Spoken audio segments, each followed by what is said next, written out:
तो अभी हम चलेंगे अपना डेरिवेशन पे, दैट इज पहला डेरिवेशन हम करेंगे, ठीक है ना। देखिए, electric field due to a dipole at any point on the axial line, ठीक है, इसको हम करेंगे। मैं बार बार बोला, बिना डायग्राम का हम आगे बढ़ेंगे ही नहीं। पहले डेरिवेशन करते वक्त हम डायग्राम लिखेंगे, डायग्राम बनाएंगे, डायग्राम में जो सारे चीजें मेंशन करना होगा करेंगे, फिर जाके हम आगे बढ़ेंगे, ठीक है। देखो, तो हमें क्या बोला है कि डाइपोल का फील्ड एक्सियल लाइन का एक पॉइंट पे निकालो। डाइपोल तो है ना, तो डाइपोल बना देते हैं पहले। तो हम क्या किए, पहले एक इलेक्ट्रिक डाइपोल बना दिए, ठीक है। तो लेट ये ए पॉइंट है, ये बी पॉइंट है, ठीक है, एंड ये मेरा सेंटर ऑफ द डाइपोल है, एंड ये मेरा एक्सियल लाइन है, ये मेरा एक्सियल लाइन है। एंड मैंने क्या किया, ध्यान से समझिए, ये पूरा मेरा एक्सियल लाइन है, ठीक है। यहां पे मैंने माइनस क्यू रखा, यहां पे मैंने प्लस क्यू रखा। ये डिस्टेंस कितना था हमारा, 2a था, पूरा डाइपोल का लेंथ। तो ये कितना था, a था, ये भी कितना था, a था। अच्छे से देखिए, ठीक है, अच्छे से देखिए, हर चीजें आपको समझ आना चाहिए, हर चीजें आपको अच्छे से समझ आना चाहिए। डायग्राम देखिए, मैंने कितना सिंपली कर दिया, डाइपोल बनाया, बस डाइपोल का लेंथ लिया और कुछ नहीं लिया। मेरे को कहां पे निकालना है फील्ड, मेरे को एक्सियल लाइन का एक पॉइंट पे फील्ड निकालना है। क्या मैंने एक्सियल लाइन बनाया, हां सर बना दिए। क्या मैंने एक पॉइंट लिया, नहीं लिया। मैं एक पॉइंट लूंगा एक्सियल लाइन पे। तो मैंने क्या किया, यहां पे एक पॉइंट लिया, वो उस पॉइंट को मैंने नाम दिया एम, उस पॉइंट को नाम क्या दिया, एम। अब वो पॉइंट कहां पे है कैसे पता चलेगा भाई, मेंशन तो करना पड़ेगा ना। एम अभी आप कहां पे लिए हो कैसे पता चलेगा, आपको मेंशन तो करना पड़ेगा।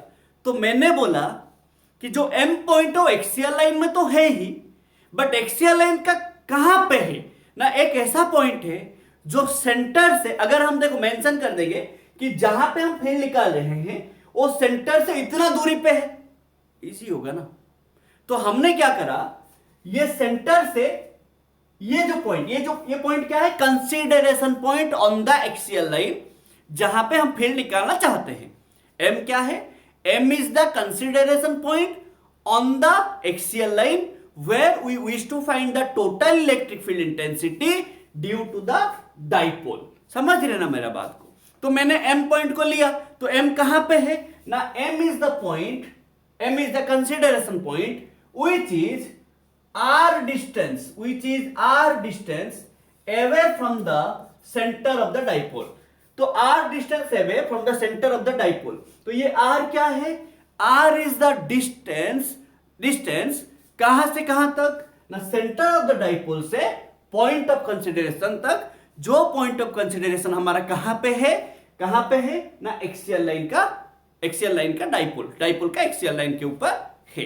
अरे भाई हाँ ना, समझ पा रहे हो ना मेरा बात। देन देखिए, नेक्स्ट हमने क्या करा, देखो अच्छे से। अब हम ये एम पॉइंट पे फील्ड निकालेंगे।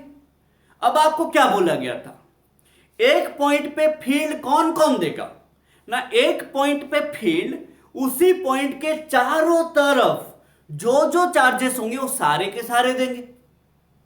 तो अभी हमारा फील्ड कहां पे निकालना है, एम पॉइंट में। तो एम पॉइंट के चारों तरफ कौन सा चार्ज है ना सर, प्लस क्यू चार्ज है और एक माइनस क्यू चार्ज है, दो ही चार्ज है। तो दोनों फील्ड देंगे कि नहीं, अगर एक चार्ज होता तो एक फील्ड देता, तो दो चार्ज है तो दोनों फील्ड देगा। कौन है, एक प्लस क्यू है तो प्लस क्यू फील्ड देगा एम को, एक माइनस क्यू है तो माइनस क्यू भी फील्ड देगा एम को। अरे समझ पा रहे हो मेरा बात, ठीक है ना। तो ये पहले हम दिमाग में रखेंगे कि हमारा जो एम पॉइंट है, उस एम पॉइंट पे यहां पे दो फील्ड आएगा। दो डाइपोल में दो चार्ज है, तो डाइपोल का प्लस क्यू एक फील्ड देगा, डाइपोल का माइनस क्यू और एक फील्ड देगा। कहां पे, एम पॉइंट पे। अब ये एम पॉइंट पे फील्ड का डायरेक्शन लाना, कितना फील्ड काम कर रहा है, दो, एक प्लस क्यू का और एक माइनस क्यू का। तो ये प्लस क्यू का फील्ड का डायरेक्शन निकालेंगे कैसे। मैं क्या बोला कि प्लस क्यू का फील्ड हमेशा जो पॉइंट पे आप निकाल रहे हो उस पॉइंट से दूर होता है, हाँ कि ना रे भाई, उस पॉइंट से दूर होता है। तो इसको मैंने ले लिया ई बी, बी मतलब बी में जो चार्ज है वो इलेक्ट्रिक फील्ड दे रहा है, वो प्लस प्लस वाला चार्ज है बी में, तो मैंने ई बी ले लिया। तो ई बी क्या है? The electric field due to the charge at B at the point M. ठीक है, जो कि क्या है, देखो ये प्लस है तो क्या करेगा, एम पॉइंट से स्टार्ट करके अवे फील्ड देगा, है कि ना। वैसे माइनस क्यू का फील्ड क्या होगा ना, एम पॉइंट में, तो ये माइनस क्यू है तो एम पॉइंट को पकड़ के अपने तरफ खींच रहा होगा, तो डायरेक्शन क्या होगा, ई ए। तो मैंने क्या लिखना है ना, E M equals to E A plus E B. ठीक है, तो हम क्या लिखेंगे ना, E axial equals to M मतलब एक्सियल, एक्सियल लाइन का एक पॉइंट है, तो ई A plus E B.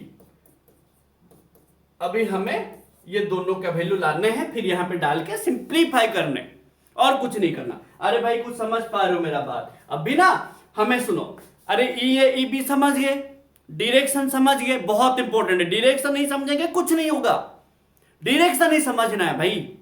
Vector होगा तो डायरेक्शन लेना जरूरी है, स्केलर होगा तो डायरेक्शन नहीं लेंगे, है कि ना, डायरेक्शन है ही नहीं स्केलर में। देखिए अब यहां पे मैं बोल रहा हूं, देखो अभी सुनो, इस डाइपोल का डाइपोल मोमेंट का डायरेक्शन कहां से कहां है, माइनस क्यू से प्लस क्यू। तो जो डाइपोल मोमेंट है वो ऐसा है ना भाई, पी कैप। डाइपोल मोमेंट का डायरेक्शन क्या था, पी कैप। डाइपोल मोमेंट का डायरेक्शन क्या था, पी कैप, है कि ना। तो अभी माइनस क्यू से प्लस क्यू है। अब देखो, अभी हम ना ईबी का वैल्यू निकालेंगे। ईबी का वैल्यू कैसे निकालें, देखो ईबी का वैल्यू क्या होगा, ये जो डिस्टेंस है, ये डिस्टेंस कितना है भाई मेरा, आर माइनस है, देख लीजिए अच्छे से, ये डिस्टेंस कितना है, आर माइनस है, प्लस क्यू से एम तक, बी एम डिस्टेंस। देखो ये पूरा आर है, ये ए है, देख लो अच्छे से, ये पूरा आर है, ये ए है, तो आर से ए माइनस कर दोगे तभी ना ये आएगा। तो हमने यहां पे ई बी लिखा, ई बी का वैल्यू लिखा, ई बी का वैल्यू क्या हो जाएगा ना, के Q by R minus A का होल स्क्वायर। ठीक है, ये हो गया मैग्नीट्यूड, ये हो गया मैग्नीट्यूड। डायरेक्शन निकालेंगे, डायरेक्शन तो जब फील्ड है तो डायरेक्शन तो निकालेंगे ना, डायरेक्शन निकालेंगे। डायरेक्शन क्या होगा, सुनो, मैं जा रहा हूं लेफ्ट ईस्ट के तरफ, ठीक है, कोई और भी ईस्ट की तरफ जा रहा है, तो हमारा सेम डायरेक्शन होगा कि नहीं, सेम डायरेक्शन होगा। अगर मैं एक्स एक्सिस में जा रहा हूं, एक्स एक्सिस का यूनिट वेक्टर क्या है, आई कैप। अगर मैं एक्स एक्सिस में जा रहा हूं और कोई भी एक्स एक्सिस में जा रहा है, तो हम दोनों का सेम डायरेक्शन हो गया। अगर मैं एक्स एक्सिस में जा रहा हूं, कोई नेगेटिव एक्स में जा रहा है अपोजिट में, तो मेरा डायरेक्शन उसका डायरेक्शन अपोजिट होगा कि नहीं। मैं क्या बोलने की कोशिश कर रहा हूं समझिए, अगर सेम डायरेक्शन होगा तो प्लस होगा, अपोजिट होने से माइनस होगा। मतलब मैं क्या बोल रहा हूं, देखो अभी देखो, ये डाइपोल मोमेंट का डायरेक्शन लेफ्ट से राइट है, लेफ्ट से राइट है। ये दोनों में से किसका लेफ्ट से राइट है, मैं बोल रहा हूं ई ए एंड ई बी में से किसका डायरेक्शन डाइपोल मोमेंट का डायरेक्शन के साथ सेम है।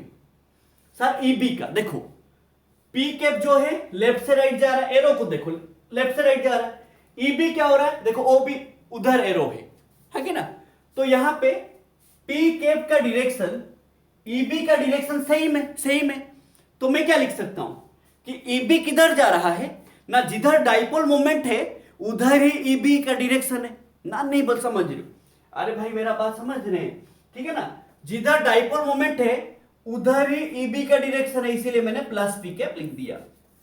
वैसे ई ए क्या लिखेंगे ना, ई ए बराबर के Q by R plus A का स्क्वायर। देखिए ये माइनस क्यू से एम तक का डिस्टेंस कितना होगा, आर प्लस ए। देखिए अच्छे से, देखो देखो अच्छे से, यहां से यहां आर, यहां से यहां ए, तो आर प्लस ए होगा। एंड ये पी के डाइपोल मोमेंट का डायरेक्शन ई ए का डायरेक्शन अपोजिट है, तो मैं क्या लिखूंगा, जो ई ए है डाइपोल मोमेंट का अपोजिट में है, तो मैं क्या लिखूंगा माइनस पी कैप। समझ लो, अपोजिट होने से माइनस, सेम डायरेक्शन होने से प्लस। तो यहां पे क्या हो जाएगा ना, minus P cap, minus P cap. समझ रहे हो भाई मेरा बात? अब ये दोनों वैल्यू को हम इक्वेशन 1 में डाल देंगे। पहला बात, आप डायग्राम देखिए, डायग्राम में कुछ डाउट है क्या पूछिए। अरे भाई डायग्राम में मैं कौन सा डिस्टेंस क्या ले रहा हूं उसको थोड़ा देखिए, उसमें से कुछ डाउट है तो आप बोलिए मेरे को। डायग्राम पहले बताइए, डायग्राम में कुछ डाउट है क्या आपको? डायग्राम में कुछ डाउट है कि थोड़ा सा बता दीजिए, हाँ की ना कर दीजिए। डायग्राम में कुछ डाउट है कि आपका कुछ डाउट है भाई? नहीं ना। देखो तो ये हो गया ई ए का, ई बी का वैल्यू, ई ए का वैल्यू, ये प्लस पी कैप, ये माइनस पी कैप क्यों हुआ, समझ आ गया है कि ना? देखिए नेक्स्ट, तो हम ऐड करेंगे, ये दोनों का वैल्यू डाल देंगे इक्वेशन 1 में, डाल देते हैं कितना आ रहा है देखेंगे, ठीक है ना? देखो तो ई एक्सियल कितना आ जाएगा ना, ई एक्सियल बराबर ई बी का वैल्यू डालिए, ई बी प्लस ई, ये दोनों को प्लस करेंगे ना, ठीक है? तो के cube by R minus A का स्क्वायर पी कैप, ये माइनस इधर आ जाएगा, माइनस के cube by R plus A का स्क्वायर पी कैप। देखो सही है ना भाई मेरा बात? जब मैं ये दोनों को प्लस करूंगा ये माइनस आगे आके ये माइनस हो जाएगा, जो कॉमन आ रहा है वो ले लीजिए कॉमन। तो क्या आ जाएगा ना, E axial equals to K Q P cap into 1 by R minus A का स्क्वायर, ठीक है, minus 1 by R plus A का स्क्वायर। इसको एलसीएम ले लेंगे तो ई एक्सियल क्या आ जाएगा बताइए, ठीक है? तो के क्यू पी कैप, देखो आर माइनस ए का स्क्वायर आर प्लस ए का स्क्वायर। देखो भाई ये ना मैं खाली सिंप्लीफाई करूंगा, जैसे आप नॉर्मल अलजेब्रा में करते हो सिंप्लीफिकेशन वैसे ही करूंगे, एलसीएम लेके सिंप्लीफाई, नॉर्मल सिंप्लीफाई करना है आपको, ठीक है? और कुछ नहीं भाई। फिजिक्स तो यहां तक ही था, फिजिक्स भाई यहां तक था, ठीक है? फिजिक्स यहां तक है, ठीक है? अभी आपको ना अलजेब्रा का हेल्प लेके आप इसको सिंप्लीफाई करके एक फाइनल लाइक स्टेप लिखेंगे, खत्म, उतना ही करना है भाई, ठीक है ना? कुछ इधर उधर का नहीं है। अरे बहुत बहुत सिंपल सिंपल वे में सोचो, डोंट थिंक कि ये ऐसे हो गया वो, अरे भाई क्यों हो रहा है मैं सारा चीजें बता रहा हूं, ठीक है ना? आप इधर उधर का मत सोचिए, बस आपको जो बोला जा रहा है आप उसको नोट डाउन कीजिए। एंड दूसरा बात, जो भी पॉइंट आपको इंपॉर्टेंट लगे वो आप कोई भी लैंग्वेज में लिखो, आप अपना मदर टंग में लिखो, जैसे जैसे लिखना है आप लिखो, बट लिखो, वो जरूरी है भाई, लिखना जरूरी है, ठीक है?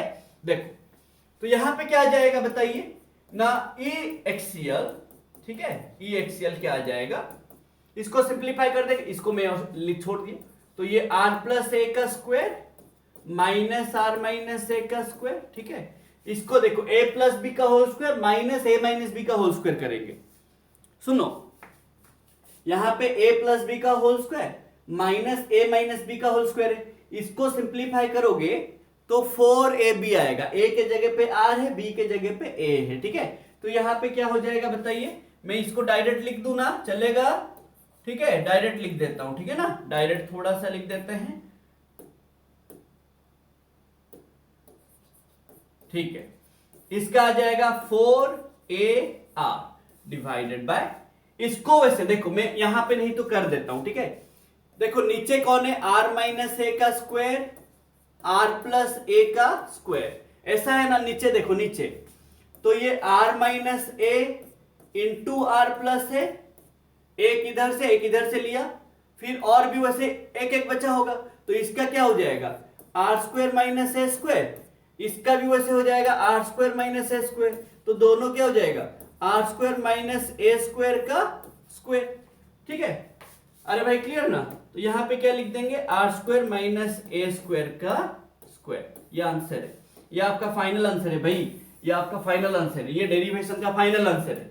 अरे भाई क्लियर ना? ये आपका फाइनल आंसर है, देखो कितना सिंपल सा आया, बस मैंने यहां से सिंप्लीफाई किया रे, a प्लस बी का होल स्क्वायर डाला माइनस ए माइनस बी का होल स्क्वायर डाला, सिंप्लीफाई करने से ऊपर न्यूमरेटर में 4ar आया, नीचे फिर से a minus B into A plus B का फॉर्मूला डाला, a minus B into A plus B क्या होता है, A square minus B square. समझ रहे हो मेरा बात? तो ये मेरा आ गया इक्वेशन, इसको थोड़ा अच्छे से अरेंज कर लेते हैं, ठीक है ना? थोड़ा से अरेंज कर लेंगे। तो ई एक्सियल क्या आ जाएगा,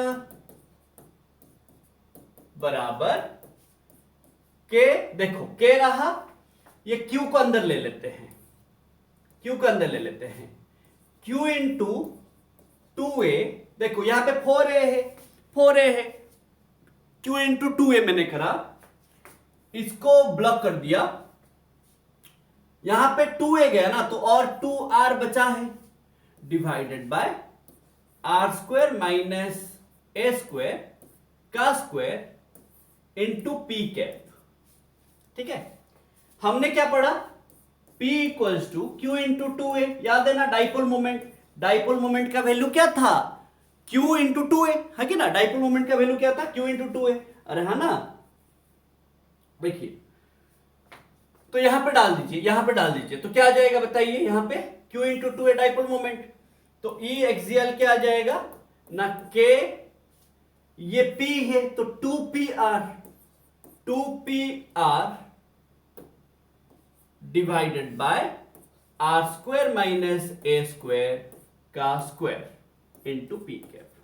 this is your answer, this is your answer, ठीक है ना, this is your answer, K into 2PR by R square minus A square का whole square into P cap, ये आंसर है। अरे भाई समझ आ रहा है आपको, अरे क्लियर हो रहा है ना, देख लीजिए, ठीक है ना, ये बहुत देखो बहुत सिंपल हुआ। एक होता है आपका आइडियल डाइपोल और स्मॉल डाइपोल और शॉर्ट डाइपोल, एक होता है आपका आइडियल डाइपोल। आइडियल डाइपोल ऐसा होता है कि बहुत छोटा होता है, बहुत, उसका साइज नेग्लिजिबल होता है, उसका साइज नेग्लिजिबल होता है, ठीक है, साइज मतलब length of the dipole negligible होगा। तो उसमें क्या होगा, देखो देखो, ये तो नॉर्मल डाइपोल के लिए, ठीक है, ये एक्सियल लाइन का जो फील्ड आया ये नॉर्मल डाइपोल के लिए, ठीक है। अगर मेरे पास आइडियल डाइपोल होगा, फॉर आइडियल डाइपोल और स्मॉल डाइपोल, ठीक है, आइडियल डाइपोल और स्मॉल डाइपोल, ए का वैल्यू बहुत छोटा होगा आर से, ए का वैल्यू बहुत छोटा होगा आर से, तो ए स्क्वायर का वैल्यू और भी छोटा होगा आर स्क्वायर से, अगर आप स्क्वायर करेंगे तो और भी छोटा होगा। तो उस हिसाब से यहां पे क्या हो जाएगा ना, ए स्क्वायर बाई आर स्क्वायर को आप नेग्लेक्ट कर दोगे, 1 से बहुत छोटा होगा, देखो ये नीचे चला जाएगा तो यहां पे 1 रहेगा ना, बहुत छोटा होगा। तो उस हिसाब से यहां पे आपका जो एक्सियल लाइन का फॉर्मूला आएगा, क्या करेंगे आप, सुनो, ये ए स्क्वायर को ही 0 ले लो रे, ठीक है, ए स्क्वायर को 0 ले लो, ये लिख के ए स्क्वायर को 0 ले लेना, क्योंकि ये बहुत छोटा है ना, ले लेंगे तो क्या आ जाएगा बताइए ना, k into 2PR divided by R fourth P cap. तो ई एक्सियल क्या आ जाएगा, आर आर कटेगा, है कि ना, बराबर कितना, k into 2p by R cube P cap. ये आइडियल डाइपोल के लिए फॉर्मूला है, ये आइडियल डाइपोल, ये नॉर्मल डाइपोल के लिए, ये आइडियल डाइपोल के लिए। क्लियर है, एक्सियल लाइन का फील्ड है ये।